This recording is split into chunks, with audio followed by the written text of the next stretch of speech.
On August 15th of this year, a disturbing scene was captured on surveillance footage in Putian, Fujian. Several children were playing by the street when an unfamiliar middle-aged woman approached a little girl, attempting to take her hand. The girl resisted, so the woman abruptly lifted her up. The girl's brother nearby kept shouting, "Let her go! Release her now!" Fortunately, the girl's father rushed to the scene and the woman quickly set down the child and left. This episode is indicative of a common method employed by human traffickers in China. These criminals seize opportunities whenever a child is left unattended or parents are momentarily distracted. This particular girl was lucky her parents arrived just in time, or she might have been taken. However, not all children are so fortunate. Another clip shows an elderly woman distraught, having lost her grandson in a market after a brief moment of inattention. In another incident, a mother attending a gathering set her child down when two nearby traffickers set their sights on the toddler. A young woman approached the child, lured her with something, and then swiftly handed her over to an accomplice. They both promptly fled. Luckily, a staff member noticed and followed them. Another staff member soon joined the pursuit. Unaware, the mother was still chatting with friends until one of them realized the child was missing. As they frantically searched, the two staff members returned, having rescued the child from the traffickers, averting a potential tragedy. Child trafficking incidents like these happen daily in mainland China. The Chinese Communist Party, or CCP, remains tight-lipped about the actual numbers of missing children, rarely releasing any official data. Data from the women's rights organization All Girls Allowed suggests that an average of 550 children are trafficked daily in China, equating to nearly 200,000 children a year. Over 66% of these children eventually end up in adoptive homes, with only about 0.1% being successfully recovered by the police. Yao Cheng, a former middle-ranking staff officer in the Chinese Navy now residing in the US, has participated in rescue operations for abducted children in China. Based on his experience, he estimates that from 1980 to 2016, at the peak of the crisis, 200,000 children were trafficked annually. By his calculations, over 3 decades, this amounts to more than 3 million children. The most recent data on China's missing population available online is from the quote, White Paper on Missing Persons in China, released by the CCP on February 25, 2021. The report showed that in 2020, there were 1 million reported cases of missing persons, averaging 2,739 people per day or 2 people every minute. Despite claims of a significant decrease from 3.9 million in 2016 and 2.6 million in 2017, it's noteworthy that 2020 was during the COVID-19 pandemic. Given the CCP's strict measures, including health codes, extensive digital surveillance, and omnipresent cameras, the fact that over 1 million people disappeared is alarming. This raises questions about governmental negligence or potential complicity. Ironically, China boasts the world's most extensive surveillance system. The Skynet project has over 600 million cameras as part of its Sky Eye facial recognition system. These cameras can identify not only faces but also license plates, matching facial data with vehicle registration, tracing an individual's movements for up to a week, and even identifying relatives and frequent contacts. Despite the vast investment in the Skynet project aimed at monitoring ordinary citizens, it appears ineffectual in addressing the numerous cases of human trafficking involving women and children in China. A story widely circulated on the internet tells of a family whose 16-year-old daughter went missing. When the parents reported the incident to the police, the authorities were reluctant to open an investigation. In desperation, the girl's uncle approached the police claiming that his niece was being lured into anti-party activities, even suggesting she might be planning to cause disruptions in Beijing. Within a day and a half, the police located the girl and apprehended several human traffickers in the process. While we cannot verify the authenticity of this tale, it does shed light on the prevailing situation. The priority of the Chinese Communist Party's police force seems to be maintaining political stability rather than safeguarding the safety of its citizens. As Yao Cheng commented, child trafficking cases in China began to escalate during the 1980s. By the early 1990s, the number of missing children reached an all-time high. Although the numbers have since decreased, the figures remain alarming. Recently, with the rise of the organ transplant industry in China, instances of missing teenagers and college students have also surged. The dramatic rise in child trafficking cases during the 1980s can be directly attributed to the controversial one-child policy. Introduced in 1980 by the CCP, families who had more than one child faced crippling fines and even the forced demolition of their homes. The traditional Chinese belief, especially in rural areas, is that having multiple children, particularly sons, brings prosperity and continuity to the family lineage.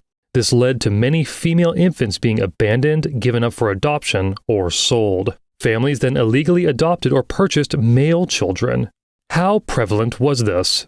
My friend Henry from a coastal village in Shandong province recounted that during his childhood, many boys in his village were purchased. In a village of over 200 households, he knew of more than 20 such boys, including his own cousin.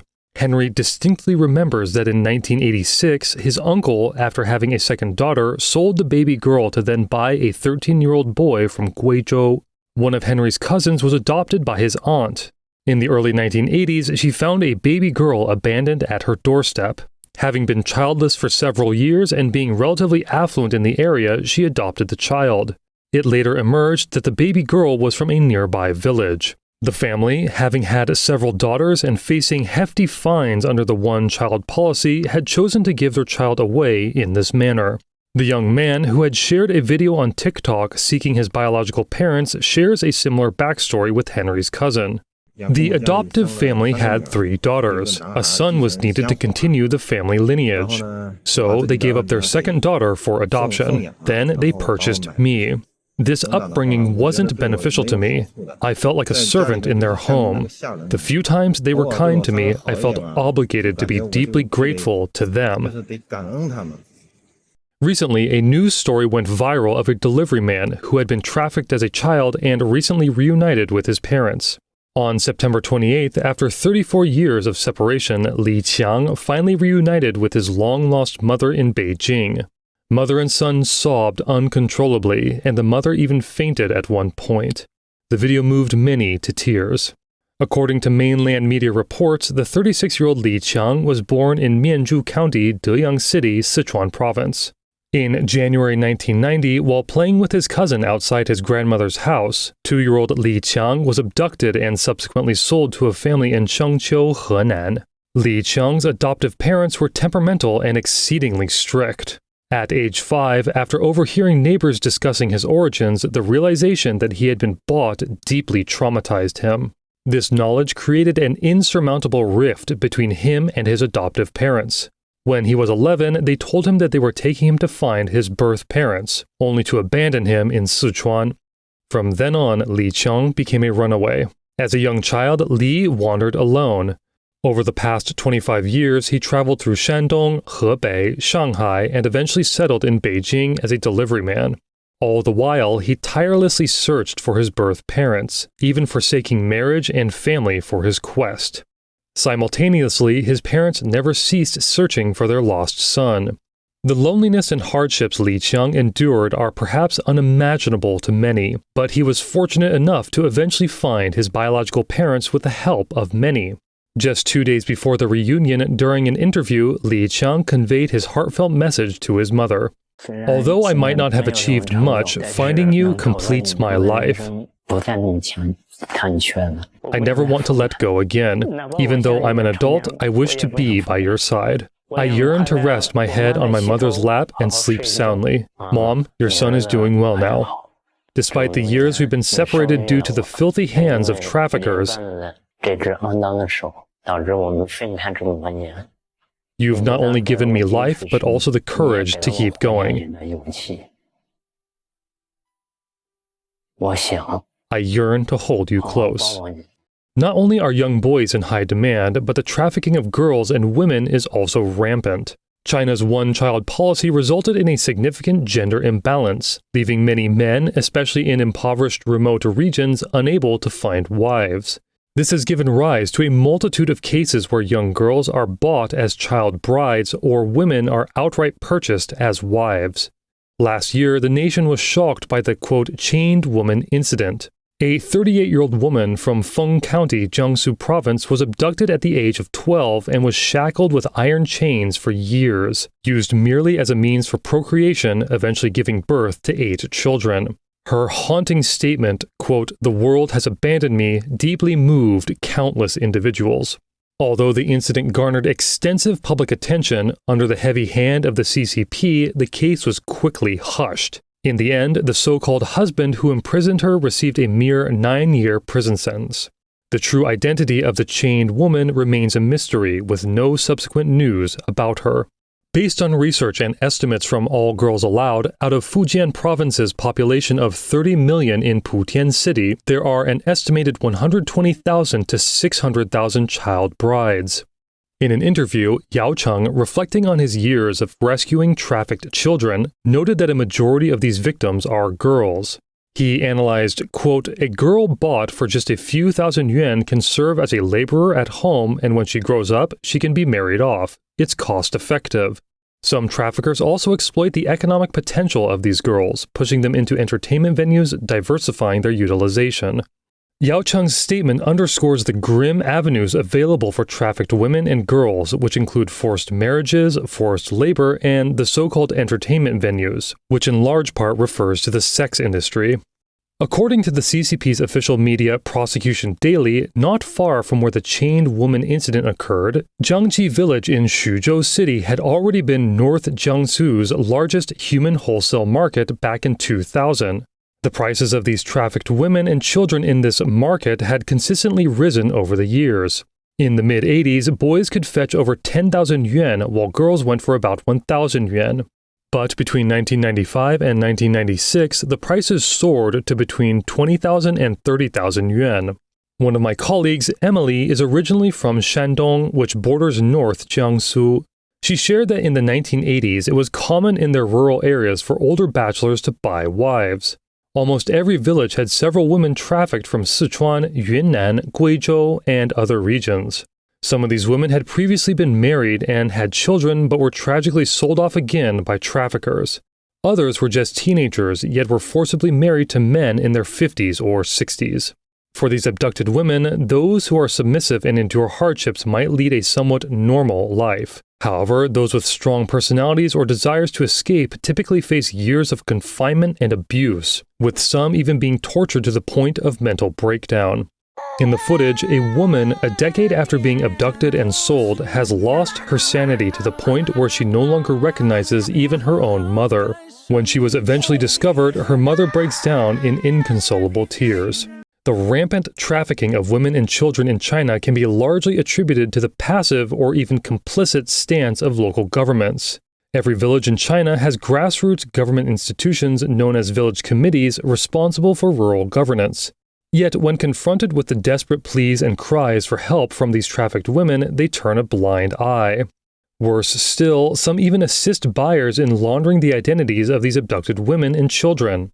This atmosphere makes the rescue of trafficked women and children exceedingly challenging. Anytime civilian organizations or even the police attempt a rescue, they are frequently met with hostility, obstruction, or even violence from the villagers. In their view, wives and children purchased with money cannot be taken away.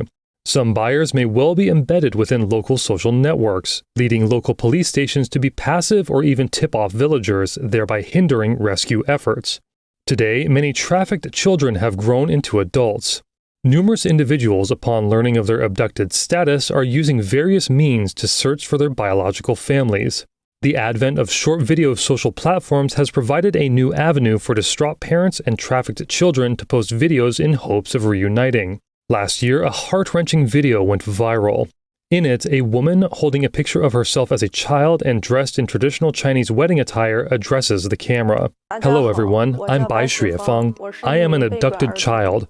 I hope with the help of netizens and the media I can find my birth parents. I'm about to get married and I hope they can see my message and attend my wedding." No one really knows who Bai Xuefang is. Her real name, date of birth, and family background were all purchased in a transaction back in 2002. That year, a woman was seen with a 3- or 4-year-old Bai in Li County, Baoding City, Hebei Province, looking for a buyer. Bai's adoptive mother bought her for a mere 1,000 yuan or 136 USD. The subsequent years proved torturous for Bai. Not only was she burdened with household chores and farm work, but she also had to care for her adoptive brother, 8 years her senior. For most of her life, she lived in perpetual fear and unease. The slightest mistake led to beatings or scoldings from her adoptive parents. Due to her headstrong nature, there were a couple of instances where Bai was nearly abandoned by them. Although Bai had no recollection of her origins, she became suspicious of her background due to the vast difference in treatment between her and her brother. At 15, she learned from her adoptive mother that she had been bought. Since then, despite repeatedly questioning her adoptive parents about her biological ones, she received only physical and verbal abuse in return. She tried various means to trace her real family, but to no avail. At 17, Bai was forced to drop out of school. Her adoptive mother then began actively looking for a husband for her, intending to use Bai's dowry to secure a wife for her brother. In a tragic turn of events, Bai Xuefeng, after being repeatedly exploited, decided to leave her village and work elsewhere. While juggling between her job and the relentless search for her biological family, she met her future husband in 2019. His family wholeheartedly supported her quest to locate her parents. This backing led her to record that poignant video seeking her birth family shortly before her wedding last year. Despite receiving an overwhelming number of leads after the video went viral, Bai has yet to reunite with her biological parents. Increasingly, trafficked children face even more devastating fates. If they aren't sold, many are forced into slave labor, mutilated to increase their earnings as beggars, or even trained as pickpockets. In recent years, with a burgeoning organ transplantation industry, these abducted children risk becoming involuntary organ donors. Nowadays, it's not only children who go missing. Frequent reports emerge of teenagers and even college students disappearing under mysterious circumstances. A notable case last year was the controversial disappearance of Hu Xinyu, a 15-year-old student from Zhiyuan Middle School, which boasts a high-security campus in Shangrao City, Jiangxi Province, went missing during a short walk from his dormitory to his classroom on the evening of October 14, 2022.